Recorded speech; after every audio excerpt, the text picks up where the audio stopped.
বণিক বার্তার নিয়মিত পডকাস্ট আয়োজন অষ্টপ্রহরে আপনাদের স্বাগত জানাচ্ছি আমি মোহাম্মদ সাইফুল ইসলাম।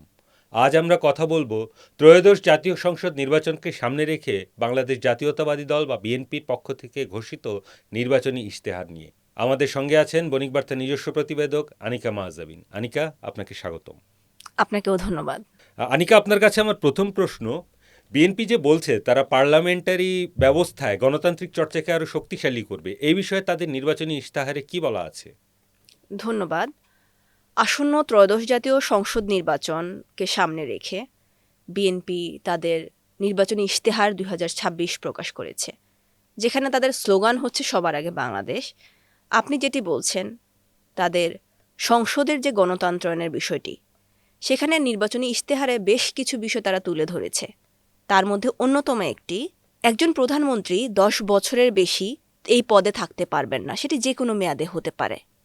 এর ফলে দেখা যায় সংসদে অথবা প্রধানমন্ত্রী পদে দীর্ঘদিন ক্ষমতায় থেকে ক্ষমতাকে কুক্ষিগত করে রাখার যে একটা প্রচেষ্টা বাংলাদেশের ইতিহাসেও আমরা দেখেছি, সেই পদটি সম্পূর্ণরূপে বন্ধ হওয়ার একটি প্রচেষ্টা আমরা সেই ইশতেহারে দেখতে পেয়েছি। এর পাশাপাশি এখানে একটি উপরাষ্ট্রপতি পদ সৃজন করার কথা বলা হয়েছে। এর মধ্য দিয়ে রাষ্ট্রপতির যে সর্বোচ্চ ক্ষমতার প্রচেষ্টা থাকে, সেখানেও কিন্তু একটি বার চলে আসলো। এর পাশাপাশি সংবিধানের 70 অনুচ্ছেদে যদি আমি আপনাকে উল্লেখ করি কিছু বিষয়, যেমন এখানে আস্থা ভোট, অর্থ বিল, সংবিধান সংশোধনী বিল এবং রাষ্ট্রীয় নিরাপত্তার প্রশ্নে জড়িত এমন সব বিষয় ব্যতীত অন্য সব বিষয়ে সংসদ সদস্যরা স্বাধীনভাবে মতামত প্রকাশ করতে পারবে এখন।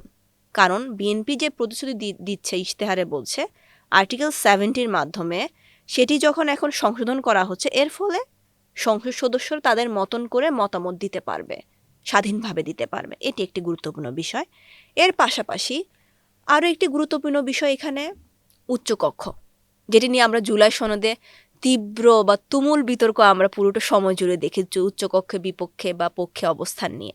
সেখানে বিএনপি তাদের ইশতেহারে বলছে উচ্চকক্ষ প্রবর্তন করা হবে 100 সদস্য বিশিষ্ট, এবং সেই উচ্চকক্ষে আসন সংখ্যা হবে আনুপাতিক হারে। যে সংকটটি আমাদের এতদিন ধরে আলোচনায় ছিল যে 40% মানুষ যাকে ভোট দিয়েছে সেই প্রতিফলন তারা সংসদ দেখতে পায় না, ফলে ওই প্রতিফলন ঘটানোর জন্য বিএনপি তাদের ইশতেহারে সেই কথাটি বলছে বলে আমরা বলতে পারি। দেশের অর্থনীতিতে শৃঙ্খলা ফিরিয়ে আনতে বিএনপির নির্বাচনী ইশতেহারে কি বলা হয়েছে এবং এগুলো বিএনপি কিভাবে অ্যাচিভ করবে বলে দাবি করছে? অর্থনীতিতে শৃঙ্খলা ফিরিয়ে আনার জন্য রাজনীতির মতন বিএনপি এখানেও বলছে তারা অর্থনীতির গণতন্ত্রায়ন করবে, এবং শুধু গণতন্ত্রায়ন নয়, তারা 2034 সালের মধ্যে বাংলাদেশের অর্থনীতিকে $1 ট্রিলিয়ন অর্থনীতিতে পরিণত করবে, এবং যার মধ্য দিয়ে বাংলাদেশ একটি উচ্চ মধ্যম আয়ের দেশে পরিণত করার লক্ষ্য তারা সেখানে নির্ধারণ করছে। সেজন্য তারা নির্দিষ্ট কিছু খাতভিত্তিক বিস্তারিত ব্যাখ্যা তুলে ধরেছে। আমি যদি সেই খাতগুলো আপনার সামনে উল্লেখ করি, বিনিয়োগ ও আর্থিক প্রতিষ্ঠান সংস্কার করবে, তারা শিল্প খাত, সৃজনশীল অর্থনৈতিক উন্নয়নের কথা বলছে, সেবা খাতের উন্নয়নের কথা বলছে, বিদ্যুৎ, জ্বালানি, পরিবহন খাতের উন্নয়নের কথা বলছে, আইসিটির কথা বলছে, এবং রাজস্ব আয় ও ব্যয় ব্যবস্থাপনার কথা বলছে। আমি যদি বিনিয়োগের কথায় আসি, বিনিয়োগ জিডিপির 2.5% উন্নীত করা হবে, এবং বিনিয়োগের ক্ষেত্রে যে সংকটগুলো ছিল সেই সামগ্রিক সংকটগুলো সমাধানের কথাই বিএনপি তাদের এই ইশতেহারে তুলে ধরেছে।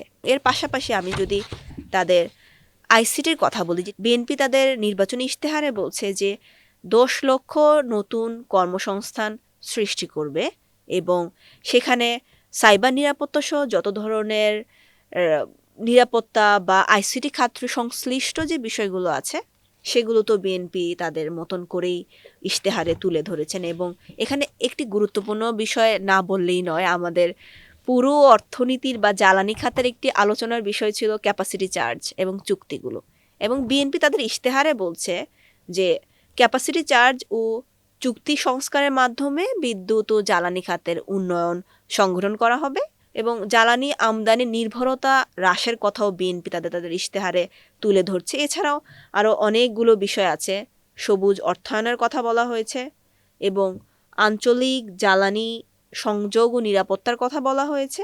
এর পাশাপাশি নতুন ক্রুড অয়েল রিফাইনারি স্থাপনের কথা বলা হয়েছে, এবং অন্যান্য বিষয় তো আরও আছে। সামাজিক সুরক্ষা ও কল্যাণ ইস্যুতে বিএনপি নির্বাচনী প্রতিশ্রুতিগুলো কি কি? বিএনপি প্রথমত দেখানোর চেষ্টা করেছে তাদের ইশতেহারে যে আমাদের এখানে বিদ্যমান সংকটগুলো কোথায়। সেখানে সামাজিক সুরক্ষার একটি বড় বিষয় আমাদের দারিদ্রতা কিভাবে সেখানে এই দারিদ্র্যপীড়িত মানুষকে তারা আর্থ সামাজিকভাবে সহযোগিতা করবে সেই কথাগুলো তাদের সেইখানে তুলে ধরেছে। এর মধ্যে একটি বিষয় বলছে যে বাংলাদেশে বিদ্যমানে দারিদ্র্যের হার ২৮% এবং অতি দারিদ্র্যের হার তার প্রায় দ্বিগুণ। এমন একটি পরিস্থিতিতে বিএনপি বলছে তারা ন্যায়সঙ্গত এবং একটি মানবিক এবং মর্যাদা সম্পন্ন সামাজিক সুরক্ষা ব্যবস্থা তৈরি করবে এবং এই সুরক্ষা ব্যবস্থার জন্য তারা ফ্যামিলি কার্ডের কথা বলছে, কৃষক কার্ডের কথা বলছে।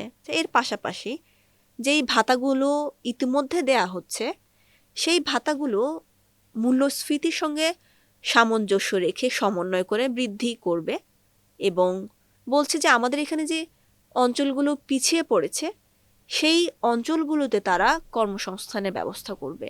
যেখানে দারিদ্র্যের হার বেশি সেই অঞ্চলগুলোতেও বিএনপি তাদের মতন করে কর্মসংস্থানের ব্যবস্থা করে এই সংকটটি সমাধান করবে। শিক্ষা খাতে বিএনপির নির্বাচনী প্রতিশ্রুতিগুলো কি কি? শিক্ষা খাতে নির্বাচনী প্রতিশ্রুতিটি বড় জায়গা বাজেট বরাদ্দ এবং বিএনপি সেখানে একটি আশা দেখাচ্ছে, তাদের নির্বাচনী ইশতেহারে তুলে ধরছে। বাজেটে সেটি শিক্ষা খাতে মোট বাজেটের ৫% উন্নীত করা হবে, যা বর্তমানে ২% কাছাকাছি আছে।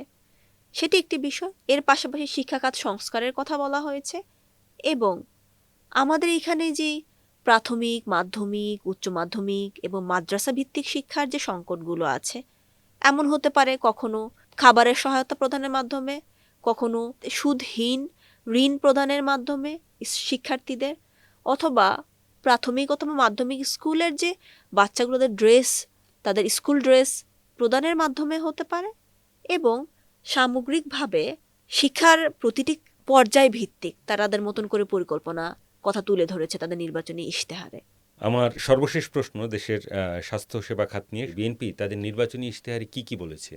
শিক্ষা খাতের মতন একই এখানে একটি বিষয় বাজেট এবং বিএনপি বলছে সে বাজেটের ৫% দেয়া হবে আমাদের স্বাস্থ্য খাতে। বিএনপি যদি নির্বাচনের ক্ষমতায় এসে সরকার গঠন করতে পারে, এর পাশাপাশি এই স্বাস্থ্য কার্ডের কথা বলছে এবং এখানে আমাদের নার্সের একটি বড় সংকট রয়েছে। ইউনিসেফ বলছে সেখানে আমাদের নার্সের প্রয়োজন ১০,০০০-এর জন্য, যেটি ৪৪.৫ জন। বাংলাদেশে সেটি আছে এখন ৮.৩ জন করে। সুতরাং এখানে ব্যাপক একটি ঘাটতি রয়েছে এবং বিএনপি তাদের নির্বাচনী ইশতেহারে যে কথাটি বলেছে, আমাদের স্বাস্থ্য খাতে তারা ১ লক্ষ নার্স নিয়োগ দিবে এবং যেখানে ৪০% হবে নারী। সুতরাং এখানে অনেকগুলো বিষয় তারা ইনক্লুসিভ সোসাইটি বলি আমরা, বা অনেকগুলো বিষয় প্রতিশ্রুতির কথা নির্বাচনী ইশতেহারে বিএনপি তুলে ধরেছে। আপনাকে অনেক ধন্যবাদ আনিকা মাহজাবিন। প্রিয় দর্শক, আমরা প্রতিনিয়তই আপনাদের সামনে হাজির হব দেশের রাজনীতি ও আসন্ন নির্বাচন সংক্রান্ত নানা ইস্যু নিয়ে। ততক্ষণ পর্যন্ত চোখ রাখুন বণিক বার্তার ইউটিউব চ্যানেল ও ফেসবুক পেজে। আপনাদের সবাইকে আবারও ধন্যবাদ।